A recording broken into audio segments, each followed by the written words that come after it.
Hi guys, we're back again, and today we're going to talk about pollination, right? I know a lot of us grow stuff inside and outside, and if there's no bees in your garden, or a strong wind, it's going to be hard for your plants to pollinate. Now, I'm going to talk about three plants on this episode of pollination, right? We're going to talk about tomatoes, cucumbers, and strawberries. Those are well known things that are grown usually in someone's garden, whether it be hydroponically inside or outside, right? Okay, for the tomatoes, to self pollinate that, all you have to do is really shake the branch lightly. It will self pollinate, right?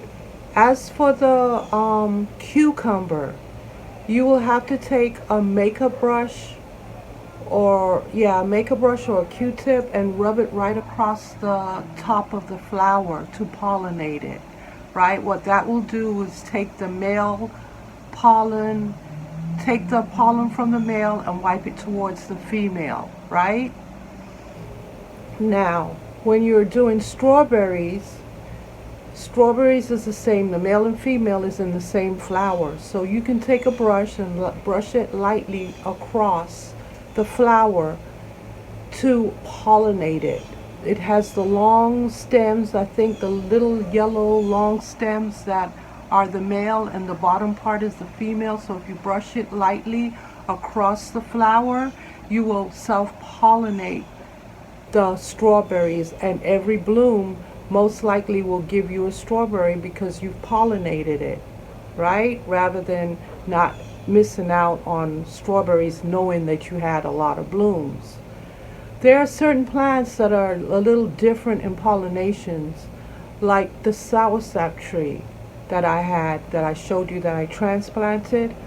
Once that goes into bloom, there's a male flower that comes out first, and then the rest of the blooms are females. So in that case, you would have to go to the first bloom that came out, which is the male. It'll look slightly different from the rest of the bloom, and you'll take the pollen from that bloom, like with a brush or a Q-tip, and then rub it on all the other blooms, the female blooms, to make assure that you get fruit from that tree. Once, while we're growing into containers, and we put the containers in our house, and we don't bring it outside, those are things we need to do to assure that we get the fruits of our labor. You've been taking care of this plant for a long time, and I'm sure you want to taste the fruit from the plant.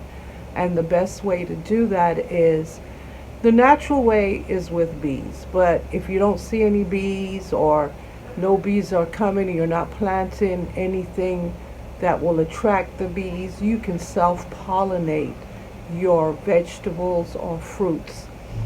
Your tomato plant. I gently shook the leaves of my tomatoes, and yes, I did get tomatoes. I still have tomatoes on my tree right now blooming. One is a cherry tomato and the other one's a big boy tomato, right? Plant. So just to say that once you self-pollinate it, you're more likely to get the blooms that you have been working hard to get, right? I'm also going to go over in my next video why we transplant trees trees in pots. All right, so stay tuned for that video, and thank you for joining me, and have a great day.